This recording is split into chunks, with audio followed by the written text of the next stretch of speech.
അപ്പോൾ ഇന്ന് chicken noodles എങ്ങനെയാണ് ഉണ്ടാക്കുന്നതെന്ന് നോക്കാം. നൂഡിൽസ് വേവിക്കാൻ ആവശ്യമായ വെള്ളം അടുപ്പത്ത് വെക്കുക. വെള്ളം തിളക്കുന്ന സമയം കൊണ്ട് നമുക്ക് ഇതിലേക്ക് വേണ്ടിയിട്ടുള്ള വെജിറ്റബിൾസും ചിക്കനൊക്കെ അരിഞ്ഞ് മാറ്റി വെക്കാം. വെള്ളം തിളച്ച് കഴിഞ്ഞാൽ കവറിൽ നൂഡിൽസ് അതിലേക്ക് ഇടുക. കവറിൽ പറഞ്ഞിരിക്കുന്ന ടൈം ഏകദേശം വേവിക്കുക. വെന്തോന്നറിയാൻ വേണ്ടി നമ്മളൊന്ന് പ്രസ് ചെയ്ത് നോക്കിയാൽ മതി. പെട്ടെന്ന് പ്രസ്സാവുന്നുണ്ടെങ്കിൽ വെന്തിട്ടുണ്ട്, ഇല്ലെങ്കിൽ കുറച്ച് നേരം കൂടി വേവിക്കുക. വെന്ത് കഴിഞ്ഞാൽ ഫ്ലെയിം ഓഫ് ചെയ്യുക. എന്നിട്ട് നൂഡിൽസ് തണുത്ത വെള്ളത്തിലേക്ക് മാറ്റുക. അതെന്നിട്ട് അരിച്ച് മാറ്റി വെക്കുക. ഇനി ഇതിലേക്ക് വേണ്ട മസാല തയ്യാറാക്കാം. അതിനായി ഒരു പാനിൽ ആദ്യം എണ്ണ ഒഴിക്കുക. എണ്ണ ചൂടായി വരുമ്പോൾ അതിലേക്ക് ചതച്ച വെളുത്തുള്ളി ഇടുക, വറ്റൽമുളക് ഇടുക, അരിഞ്ഞു വെച്ചിരിക്കുന്ന വെജിറ്റബിൾസൊക്കെ ആഡ് ചെയ്യുക.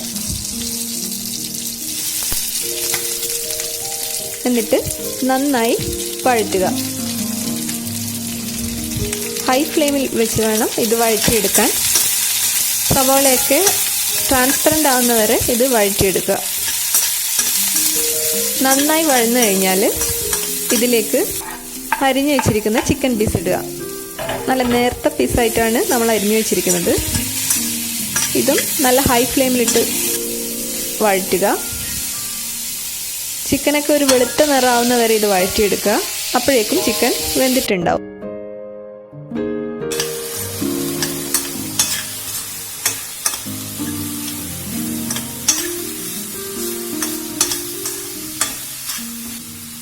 ഇതിലേക്ക് ഉപ്പ്, കുരുമുളക് പൊടി ഇതും കൂടി ചേർത്ത് നന്നായി ഇളക്കി യോജിപ്പിക്കുക.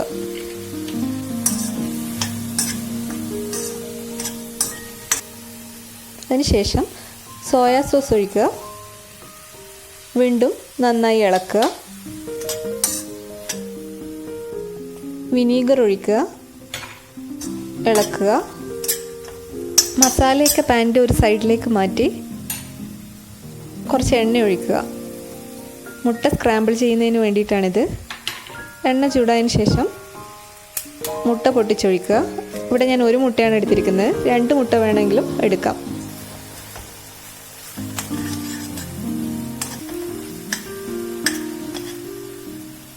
മുട്ട നന്നായി ചൂടായതിന് ശേഷം ഇളക്കിയെടുക്കുക.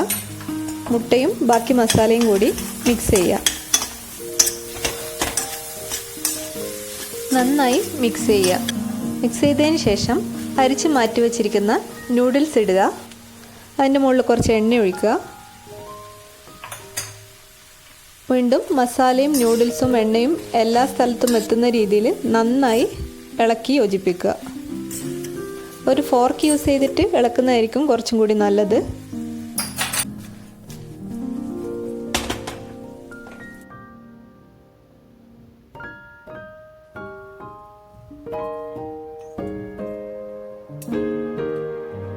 നന്നായി ഇളക്കി യോജിപ്പിച്ച് കഴിഞ്ഞാൽ നമ്മുടെ ചിക്കൻ നൂഡിൽസ് റെഡിയായി.